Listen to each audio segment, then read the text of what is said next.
မွေးပြီးချင်းမှာပဲမြောင်းမာတာအခုပြင်ကိုထွက်တယ်လိတ်တကောင်တွေ့တယ်ပြီးတော့သူ့ရဲ့ပထမဆုံးကိုပိုင်လီယာကိုလှုပ်ပလိုက်တယ်ဒီနေရာမှာလီယာဆိုတာဂရိဒန်နာရဲ့မပါဝင်တဲ့တူရီယာတစ်မျိုးဖြစ်ပြီးတော့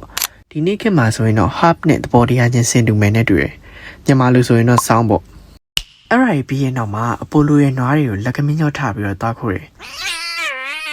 အမှပဲသူ့ရဲ့ရွှေညံတော်ဆူရောက်မှုတွေကိုလည်းစပြီးတော့တွေ့ရတယ်ဗျတိတ်ဆိတ်ငြိမ်သက်ပြီးတော့လေပြေအေးအေးလေးတိုက်နေတဲ့ညဘက်တစ်ခုမှာပါ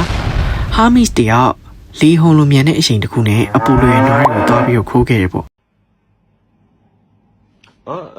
sorry အိပ်ပျော်သွားလို့ဘာဖြစ်သွား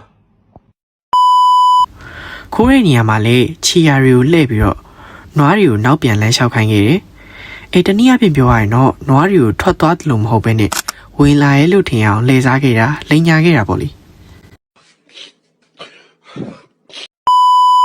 ဒါကိုအပိုလိုတိသွားတဲ့အချိန်မှာဒေါသထွက်လွန်းလို့မြေပြင်နေအောင်တုံ့လှုပ်သွားတယ်လို့ဆိုရယ်ပြီးတော့ဇူးရှက်ရှိမှဒီကလေးဘာတွေချုံဝင်ခဲ့လဲဆိုတာကိုတင်ပြလိုက်တာပေါ့ဟာမစ်ကလည်းမိတ်ဆွေကိုအရန်ချစ်တယ်ထားမသွားဘူးဆိုပြီးတော့ခဏခဏညာနေသူတွေလိုပဲ